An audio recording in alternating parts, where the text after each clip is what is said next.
네, 앞서 첫 번째 사연에서는 어머니에게서 과한 체벌을 받고 자란 뒤에 늘 불안이 많고 특히 시어머니를 대할 때 어려움을 겪는 분의 이야기를 들어봤는데요. 두 번째 사연에서도 어린 시절의 양육 방식이 어른이 된 지금까지 영향을 미치고 있는 사례에 대해서 이야기를 나눠보도록 하겠습니다.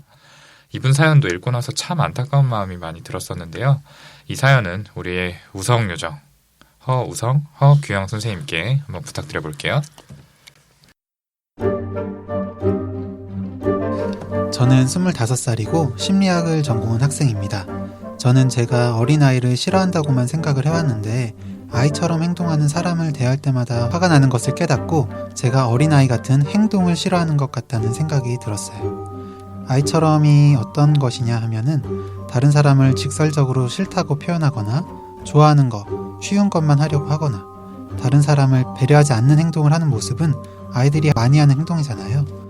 물론 이런 행동을 볼 때마다 화가 나더라도 그걸 겉으로 표현하진 않지만 화가 가시질 않아요. 저는 이전부터 아이들을 무척이나 싫어했고 왜 그럴까 고민한 끝에 제 나름대로는 할머니의 양육 방식 때문이 아닐까 생각하게 됐어요. 부모님은 제가 아주 어릴 때부터 맞벌이를 하셨고 할머니가 한 집에서 같이 살면서 저를 키워주셨습니다. 초등학교를 졸업할 때까지는 부모님보다는 할머니와 같이 자는 날이 많았어요.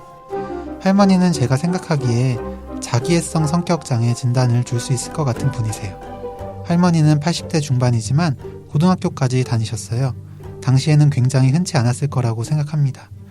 할머니는 이것을 계속 강조하시면서 자기는 다른 노인들과 다르다, 젊을 때 예뻤다, 나는 잘나고 똑똑하다 이런 말씀을 계속 하시고 가족들이 인정해주지 않으면 화를 내십니다. 뿐만 아니라 다른 노인분들과 수준이 맞지 않는다면서 동네에 친하게 지내는 할머니 할아버지도 없고 노인정에 놀러가지도 않으세요. 그러면서 저에게는 어렸을 때부터 차가운 말투로 못생기고 키도 작고 말랐다 많이 뭐라고 하셨고 어린아이를 이해하거나 공감하지 못하고 자기중심적으로 혼내고 비난을 하곤 하셨습니다. 어린아이는 소근육이 발달하지 않아서 섬세한 것은 잘 못할 텐데 도구를 다룰 때 너무 세게 힘을 줘서 망가지거나 종이각에 담긴 음료를 세게 쥐어서 넘치게 만들면 혼나거나 이런 일은 흔했어요. 지금 제가 생각할 때는 올바르게 사용하거나 다루는 방법을 알려주는 게 좋은 것이지 저게 저렇게 혼날 일은 아니라고 생각하거든요. 그렇죠. 이거는 일부러 한 게 아니라면 이렇게 혼내는 건 아니죠. 네. 그런데 이제 화만 내시고 딱히 알려주신 적은 없어요. 그리고 할머니가 인형이나 장난감을 할머니 마음대로 버린 적이 많아요. 반려동물도 몇 번 키웠는데 할머니가 가족들이 없을 때 강아지는 유기견 보호소 같은 곳에 전화해서 데려가라고 하고 다른 동물들은 다른 사람을 주거나 갖다 버리셨어요. 그래서인지 저는 다 잘하고 물건을 마음대로 살 수 있게 되니까 귀여운 것에 엄청 집착하게 됐어요. 인형을 잔뜩 사서 모으기도 하고요. 또 기준을 잘 모르겠는데 지금 생각해보기로는 즉각적으로 아이에게 잘 말해서 가르쳐야 하는 상황은 역설적으로 그냥 지나가거나 넘어가 버리고 부모님이 퇴근하고 오시면 잘못된 행동을 이야기하거나 많은 경우에는 과장해서 이야기해서 부모님께 맞고 혼나는 일이 많았어요. 저는 어릴 때부터 이런 할머니의 비일관적이고 기준을 알 수 없는 양육 때문에 굉장히 혼란스러웠어요. 너무 길어지는 것 같아서 요약하자면 과대감, 숭배 요구, 착취적인 성격, 공감 못함 이런 등 저는 할머니가 자기애성 성격 장애가 맞다고 생각해요. 문제는 할머니가 지금은 떨어져 살지만 어쨌든 본가에 같이 사는 가족이고 저의 주 양육자이며 할머니는 변하지 않을 것이라는 거죠. 저는 이제 어릴 때부터 빨리 어른이 되고 싶다는 생각이 강했어요. 기억이 잘 나지 않는데 초등학생 때는 나중에 애 낳으면 내 맘대로 하고 잘못하면 때리고 혼내야지 라는 생각도 했었고요. 할머니 성격처럼 행동하다가 친구들에게 몇 달 심하게 따돌림 당한 적도 있어요. 엄마는 제가 성인이 되고 나서 할머니 때문에 화가 난 것을 화풀이 하기도 했다고 하면서 미안하다고 하셨는데 어릴 때 엄마한테도 많이 맞았죠. 저는 어린 저를 정말 좋아하지 않았고 빨리 어른이 되고 싶었어요. 저는 뭘 해도 바보 같은 사람이라는 생각을 많이 하고 누가 저를 사랑해줄 거라고 생각도 안 했습니다. 그래서 저는 심리학을 전공하기 전에는 자존감이 굉장히 낮았어요. 지금도 높진 않지만 타인의 평가가 저의 가치를 결정하는 것이 아니라고 생각하고 넘겨버릴 수 있는 정도까지는 됐습니다. 처음 대학에 와서 심리학 수업을 들으면서 정신역독적 관점이나 성격의 형성 이런 수업을 들으면 수업에 집중할 수 없고 듣기만 해도 너무 괴로워서 그런 수업을 듣는 학기는 거의 매일 울었던 것 같아요.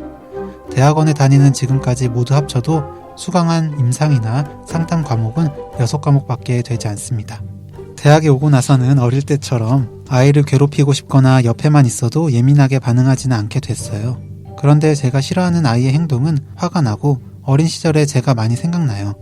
많이 싫어했을 때는 어린아이가 울거나 서너 살 정도의 아이가 말을 하는 것 자체도 싫어했어요. 나중에 생각해보니까 제가 울거나 의사표현하는 것을 늘 무시당하고 혼나서 그랬던 것 같더라고요. 깨닫고 나니까 이런 건 많이 좋아지긴 했지만 이기적으로 굴거나 얕은 수를 써서 자기에게 유리하게 굴려고 하거나 말로 통제가 안 되거나 하면 정말 너무 화가 나요. 지금의 저는 제가 좋은 부모가 될 수 없다는 걸 잘 알기 때문에 딩크족으로 살 생각이에요. 많은 경우에 부모님의 양육 방식대로 양육을 한다고 하잖아요. 저는 이론적으로 배운다 하더라도 부족한 부분도 있을 거고 순간적으로 폭력적으로 아이를 대할 수도 있을 거라고 생각해요. 그런데 역설적으로 남자친구에게는 굉장히 어린아이로 퇴행한 모습으로 행동해요.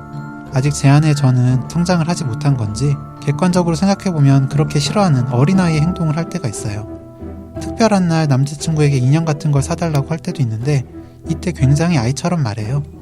제가 굉장히 듣기 싫어하는 아이들의 높은 목소리 톤이 있는데 그 톤으로 인형 이렇게 별로 먹고 싶지 않은 것을 먹자고 하면 이유를 잘 설명하고 먹고 싶은 것을 말해야 하는데 다른 사람에게는 그렇게 하면서도 남자친구에게 무작정 안 먹어! 라고 아이처럼 말하고 저는 저런 퇴행한 것 같은 행동은 굉장히 특이하다고 생각을 하거든요. 이런 행동이 양육 방식에 영향을 받은 것이고 어릴 때 충분하게 어린아이다움을 인정받지 못한 것 때문이 아닐까 하는 생각이 들어요.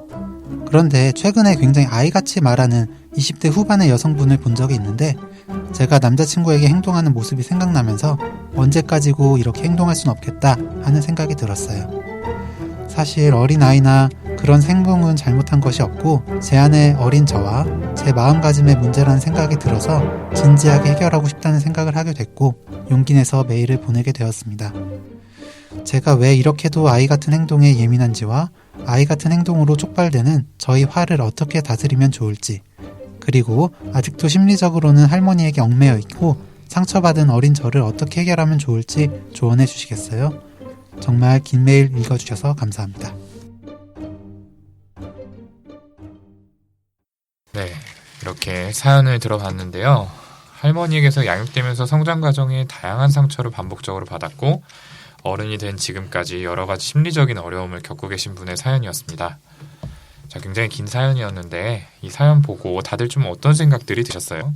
네, 아마 청취자분들 들으시기에도 좀 많이 긴 사연이었을 텐데 사연 글 자체는 훨씬 더 길었고 여기 담지 못한 좀 그분께서 겪었던 어려움, 학대 이런 내용들이 사실 더 많이 있었거든요. 네. 그렇죠. 네.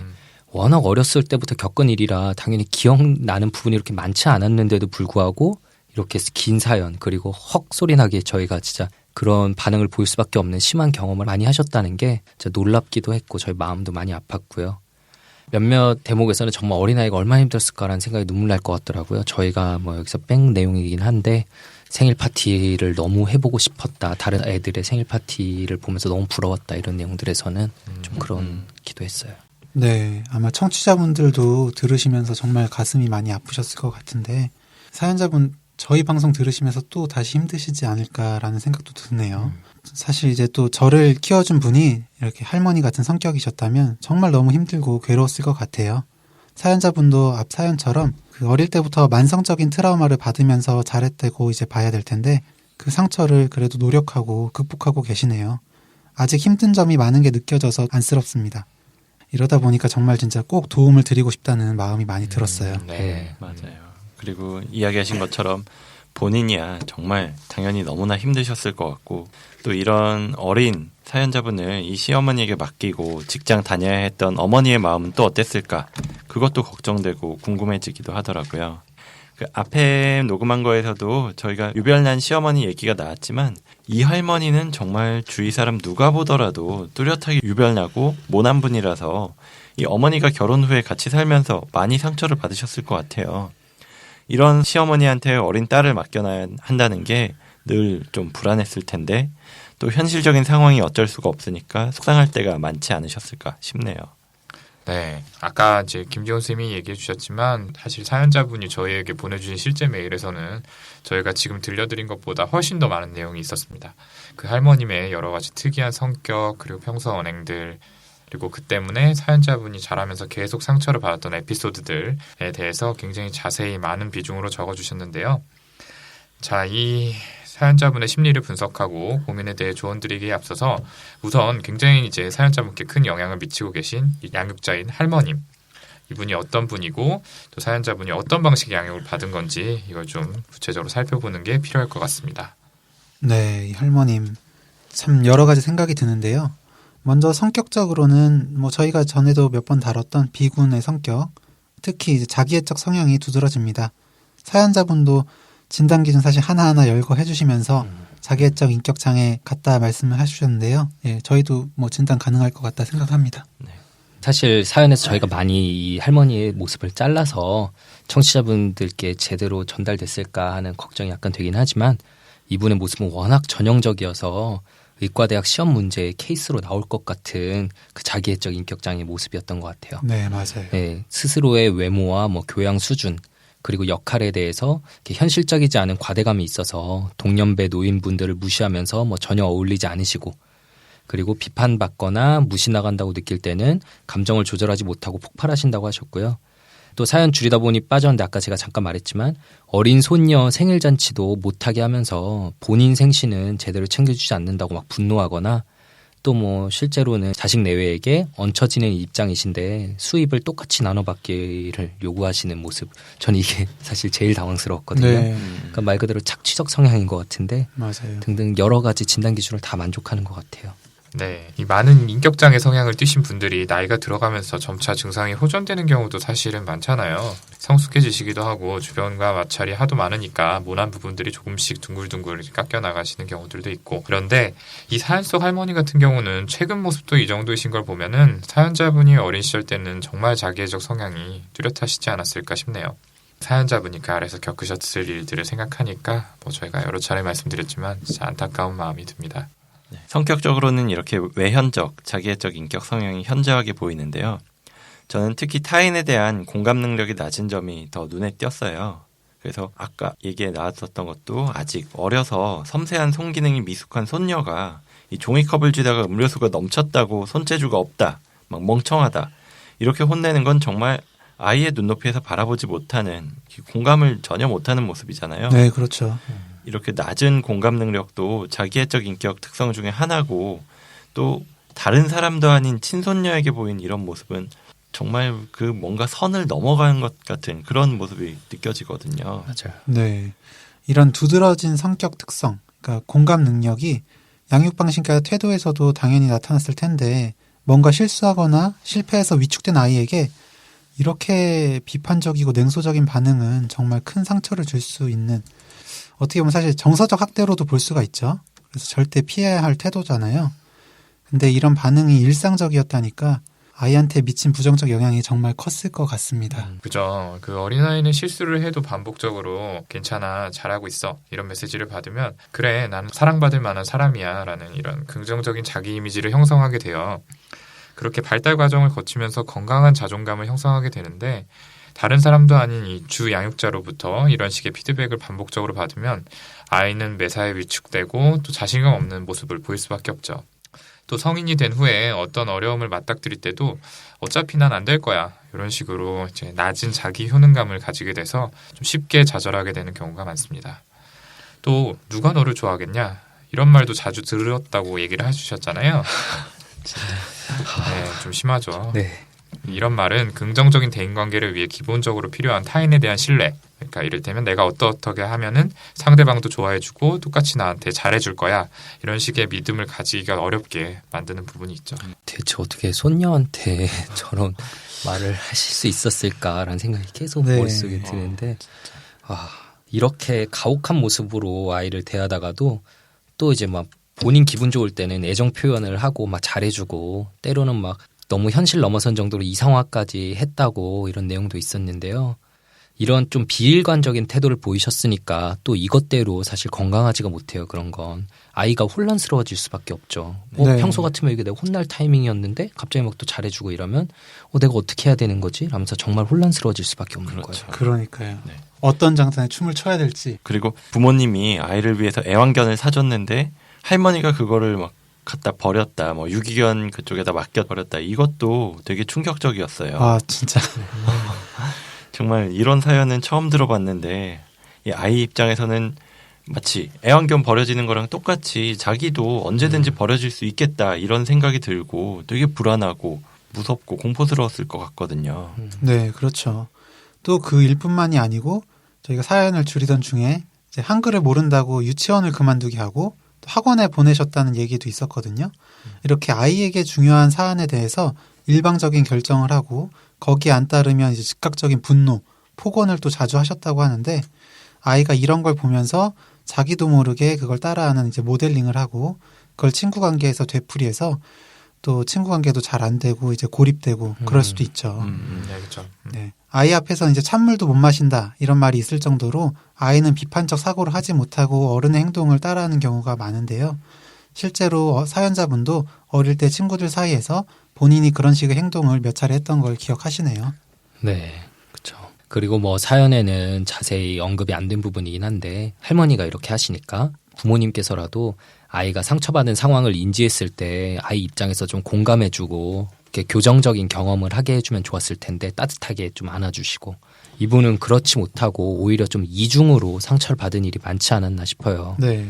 할머니가 뒤늦게 말을 전해서 아빠한테 맞은 일도 있다고 하는데 사실 할머니 성격을 보면 이미 충분히 혼냈을 것 같은데 그러니까요. 그거를 또 이중으로 혼났으면은 대체 아이가 어떤 잘못을 했길래 뒤늦게 체벌을 이렇게 또 했을까요? 뭐 진짜 잘 이해가 안 가는데 부모님이 할머님에게 육아를 전적으로 부탁드린 상황에서 좀 역학 관계가 아무래도 좀 눈치 보일 수밖에 없을 거 아니에요. 할머니 편을 네. 좀 들어야 되는. 그렇죠. 네. 그런 영향이 분명히 있었을 거란 생각도 좀 들고요. 네.